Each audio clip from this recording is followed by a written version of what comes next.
다윗이 헤브론에서 올라온 후에 예루살렘에서 처첩들을 더 두었으므로 아들과 딸들이 또 다윗에게서 나니 예루살렘에서 그에게서 난 자들의 이름은 삼무아와 소박과 나단과 솔로몬과 이팔과 엘리수아와 네벡과 야비아와 엘리사마와 엘리아다와 엘리벨렛이었더라.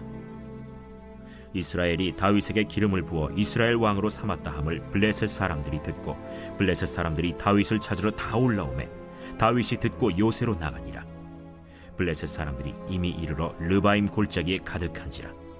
다윗이 여호와께 여쭈어 이르되 내가 블레셋 사람에게로 올라가리이까 여호와께서 그들을 내 손에 넘기시겠나이까? 올라가라. 내가 반드시 블레셋 사람을 내 손에 넘기리라 하신지라. 다윗이 바알브라심에 이르러 거기서 그들을 치고 여호와께서 물을 흩음같이 내 앞에서 내 대적을 흩으셨다. 함으로 그곳 이름을 바알브라심이라 부르니라. 거기서 블레셋 사람들이 그들의 우상을 버렸으므로 다윗과 그의 부하들이 치우니라. 블레셋 사람들이 다시 올라와서 르바임 골짜기에 가득한지라. 다윗이 여호와께 여쭈니 이르시되 올라가지 말고 그들 뒤로 돌아서 뽕나무 숲을 맞은편에서 그들을 기습하되 뽕나무 꼭대기에서 걸음 걷는 소리가 들리거든 곧 공격하라. 그때에 여호와가 너보다 앞서 나아가서 블레셋 군대를 치리라 하신지라. 이에 다윗이 여호와의 명령대로 행하여 블레셋 사람을 쳐서 게바에서 겟셀까지 이르니라. Every day is Sunday. 우리의 매일을 썬데이로 세팅하라. 오늘도 이 거룩하신 하나님 말씀 앞에서 주님의 그 사랑스러운 음성을 듣는 귀한 시간 되시기를 축복합니다. 이스라엘의 두 번째 왕 다윗이 세워졌습니다. 사울의 뒤를 이어 온 이스라엘의 왕으로 등극을 한 것이죠. 유다의 왕으로 다윗이 7년 6개월 그 족속을 통솔하고 이제 33년간 온 유다와 이스라엘을 다스리는 이스라엘의 공식적인 두 번째 왕으로 세워졌습니다. 그리고 성경은 계속해서 다윗이 끊임없는 승리를 경험했다고 우리에게 들려주는데요. 본문 앞인 10절 말씀을 한번 보십시오. 만군의 하나님 여호와께서 함께 계시니 다윗이 점점 강성하여 가니라. 다윗이 계속해서 강성해집니다. 이스라엘의 전성기가 이제 온 것이죠. 오늘 본문은 이처럼 승승장구하는 이 다윗 이야기를 배경으로 시작을 하는데요.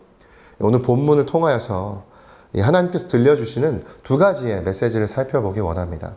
특별히 이 말씀 통하여 우리의 믿음과 영성을 점검하고 탐색하는 그 영적 스캐닝이 우리에게 이루어지기를 축원합니다.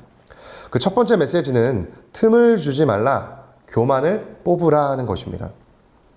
오늘 우리가 읽은 본문은 두 단락으로 구성이 되어 있는데요. 13절부터 16절까지 첫 단락과 17절부터 25절까지 이 두 번째 단락으로 구성이 되어 있습니다.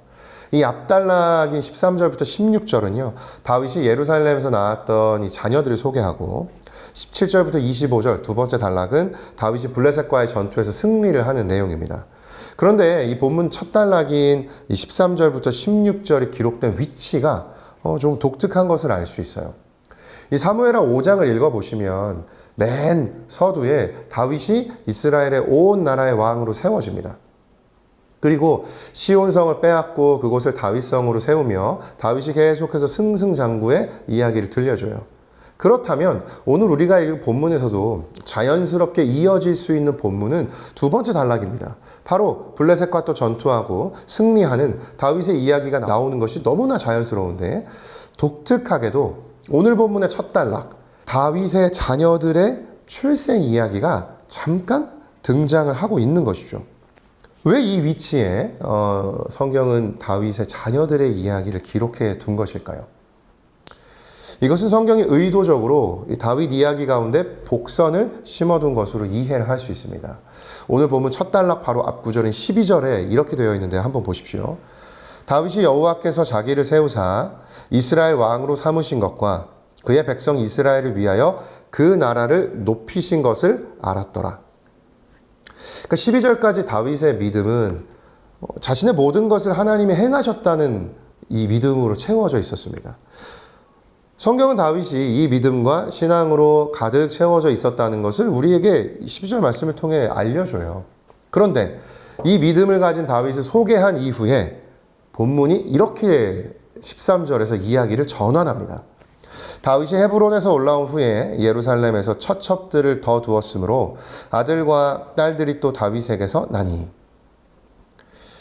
그냥 읽으면 성경이 이제 다윗이 평온한 시대에 자신의 첩을 또 데려오고 자녀를 출생했다는 이야기를 읽을 수 있습니다. 그런데 이 구절을 보면 성경은 다윗이 예루살렘에서 처첩들을 더 두었다고 이야기를 해요. 그래서 그 아들과 딸이 또 태어났다고 말씀합니다. 여러분 이 말씀의 뉘앙스가 좀 어떻게 느껴지십니까? 마치 성경이 꼭 필요한 출산은 아니라는 그 말씀으로 느껴지지 않습니까? 하나님께서 이스라엘의 왕을 허락하시고 인간 왕이 통치할 수 있도록 그 제도를 주셨을 때 이 왕을 세울 때에 중요한 지침을 주신 것이 있는데요. 바로 은과 금, 그리고 말, 그리고 아내를 많이 두지 말라는 말씀을 주셨습니다. 그러니까 곧 은금, 재물을 많이 갖지 말고 또 왕은 말, 그러니까 군대를 많이 갖지 말고 그리고 아내를 많이 갖지 말라는 이 제도를 주세요. 이 의미는 하나님을 의지하고 주님의 말씀, 하나님의 율법만을 의지하며 나아가야 하는데 이처럼 세상적인 것들, 재물과 또 세상의 어떤 힘과 권력과 또 아내를 많이 갖게 되면 하나님을 의지하지 않게 되니 이 모든 것을 절제하라는 의미입니다. 그런데 놀랍게도 오늘 본문을 보면 이 지침을 벗어나는 다윗의 모습을 발견할 수 있죠. 바로 아내를 많이 가진 것이에요. 이미 그에게는 2명의 아내가 있었고 그것으로 충분했을 것입니다. 그런데 심지어 첩을 다윗이 드리죠. 그래서 본문은 다윗이 첩을 더 두었다고 표현하고 아들과 딸이 또 낳았다고 이야기를 하고 있는 것입니다. 이것은 다윗에게 꼭 필요한 결혼이 아니고 다윗에게 꼭 필요한 아이들이 아니고 다윗에게 꼭 필요한 아내도 아니라는 것을 성경이 우리에게 들려주고 있는 것이에요. 공교롭게도 다윗이 승승장구하던 때에 다윗의 믿음과 신앙에 작은 균열이 나기 시작했다는 것을 성경이 우리에게 복선처럼 들려주고 있는 것입니다. 오늘 말씀이 전하는 메시지가 이것이에요. 사단에게 틈을 주지 말라는 것입니다. 틈을 주게 되면 하나님이 아닌 나에 대한 자신감, 그 교만이 우리의 심령에 심겨져서 어느새 그 씨앗이 자라나 무성한 나무가 된다는 것입니다. 그래서 성경은 우리에게 이렇게 말씀해요. 그런즉 선줄로 생각하는 자는 넘어질까 조심하라. 사랑하는 여러분, 우리는 다윗의 인생을 통해서 여기에 심겨진 이 작은 교만의 씨앗이 나중에 싹을 틔우고 무성하게 자라나 밧세바 사건을 범하게 되는 놀라운 이 하나님 앞에서의 실패의 현장을 우린 이미 다 알고 있지 않습니까? 여러분, 오늘 이 말씀 붙들고 우리 자신을 돌아보기 원합니다. 선줄로 생각한 때를 지나고 계십니까? 하나님 없어도 아무런 문제가 없는 것 같은 이 시간을 보내고 계십니까? 그렇다면 여러분 오늘 나의 심령을 점검하고 나의 믿음을 경계하십시오. 선줄로 생각한 자는 넘어질까 조심하라. 교만에 틈을 주지 않는 우리가 되길 원합니다. 여러분, 그래서 내 인생 가운데 하나님이 아닌 다른 어떤 것이요, 그것이 재물이 되든 명예가 되든 능력이 되든 사람이 되든 이 모든 것을 의지하지 아니하고 오직 하나님만 의지하며 나아가는 믿음으로 무장되는 저와 여러분 되시기를 예수님의 이름으로 축복합니다. 본문 가운데 발견한 두 번째 메시지는요, 전부를 내어드리라, 모든 것을 의탁하라 하는 것입니다. 이 본문 두 번째 단락은 다윗이 블레셋과 전투하는 이야기입니다. 그리고 두 번의 전투 가운데 큰 승리를 거둡니다. 근데 이 전투 가운데 반복되는 다윗의 모습이 한 가지 있는데요. 그것은 하나님께 다윗이 매 순간 여쭤봤다는 것이에요. 19절과 23절에 이렇게 되어 있습니다. 다윗이 여호와께 여쭈어 이르되 내가 블레셋 사람에게로 올라가리이까? 여호와께서 그들을 내 손에 넘기시겠나이까 하니 여호와께서 다윗에게 말씀하시되 올라가라. 내가 반드시 블레셋 사람을 내 손에 넘기리라 하신지라. 또 23절이요. 다윗이 여호와께 여쭈니 이르시되 올라가지 말고 그들 뒤로 돌아서 뽕나무 숲을 맞은편에서 그들을 기습하되. 다윗은 이 급박한 전쟁의 상황 속에서도 어떻게 이 전쟁을 치러야 하는지 영적인 원리를 알고 있었어요. 바로 모든 뜻과 결정을 하나님께 내어드리는 전적 의탁함으로 나아갔다는 것입니다. 다윗이 하나님께 블레셋과 전투를 해도 되는지 그것을 하나님께 여쭈어 보고 또 어떻게 전쟁을 해야 하는지 그 방식도 하나님께 물었습니다. 그 다윗의 질문에 하나님은 하나님의 뜻을 가르쳐 주시고 또 구체적인 전략까지도 말씀해 주셨어요. 우리 인생 가운데 잊지 말아야 하는 영적인 원리가 바로 이것입니다. 인생의 결정을 내리는 순간 하나님께 여러분 물으며 나아가시기를 축원합니다. 하나님께 모든 선택권과 결정권을 내어드리십시오. 이것이 우리에게 필요한 가장 우선된 믿음의 태도인 것입니다.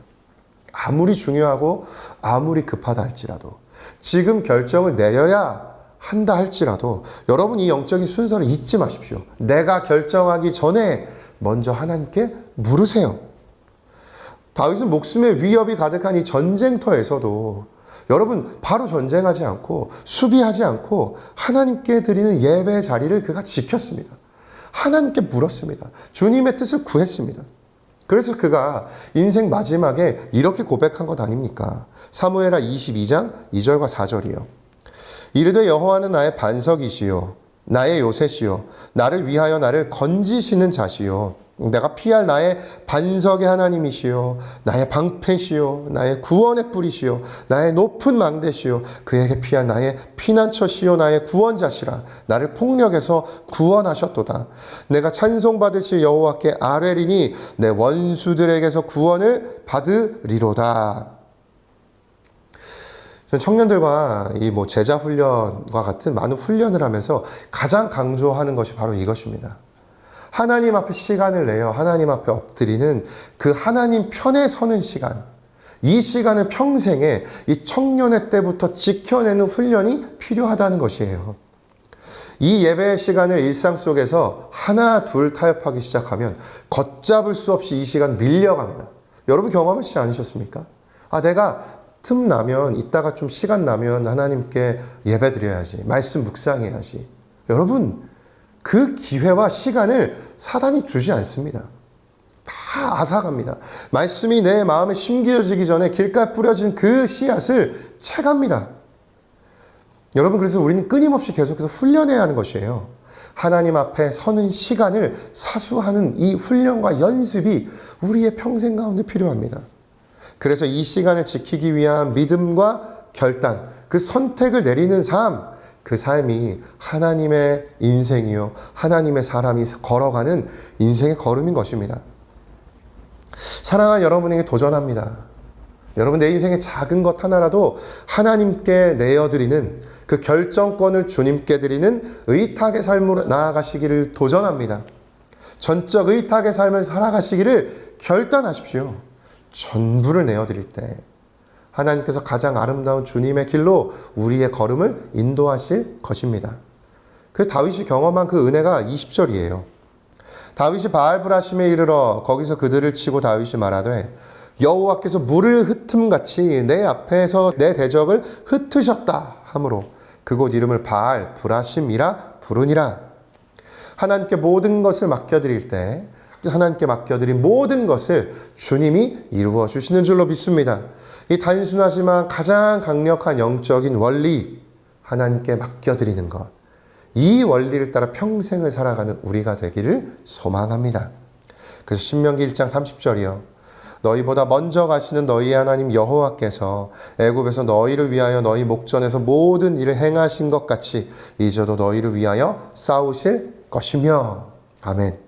우리 인생 가운데 앞장서시고 친히 모든 것을 이루어 가시는 그 하나님, 그 하나님께 나의 전부를 내어드리는 이 영적 원리를 따라 하나님을 가장 최우선에 두는 이 순서로 살아가는 그런 저와 여러분 되시기를, 그리하여 하나님이 이루고자 하신 그 놀라운 일하심대로 우리 삶에 하나님께서 역사하시는 은혜가 충만한 삶이 되시기를 예수님의 이름으로 축복합니다. 함께 기도하시겠습니다. 살아 역사하신 하나님 아버지, 오늘 주신 이 말씀처럼 하나님, 오늘 우리가 하나님께 나의 삶의 전부를 내어드리며 나아갑니다. 하나님, 내가 결정하고 내가 선택하는 것에 앞서 모든 것을 하나님께 맡겨드리는 이 전적 의탁의 삶을 살아가야만 하나님, 우리 가운데 틈이 벌어져 교만이 심겨지지 않는 것을 믿습니다. 하나님, 틈을 내지 않는 인생, 틈을 주지 않는 인생이 되어 선줄로 안때 넘어질까 조심하는 하나님의 영적 경계심을 가지고, 주님, 오늘 이 말씀을 통해 내 자신을 돌아보고 다시금 나의 모든 것을 하나님께 맡겨드리는 그 전적 의탁의 삶을 결단하는 우리가 되게 하여 주시옵소서. 그래서 하나님, 오늘 우리의 내면을 점검하고 다시 하나님 앞에 정말 바르게 세워진 정렬된 우선순위로 하나님 앞에 정리된 영적인 원리와 방식으로 살아가는 그런 우리의 삶이 되게 하여 주시옵소서. 그렇게 일하실 그 주님을 찬양하며 감사드리며 살아계신 예수 그리스도의 이름으로 기도드립니다. 아멘.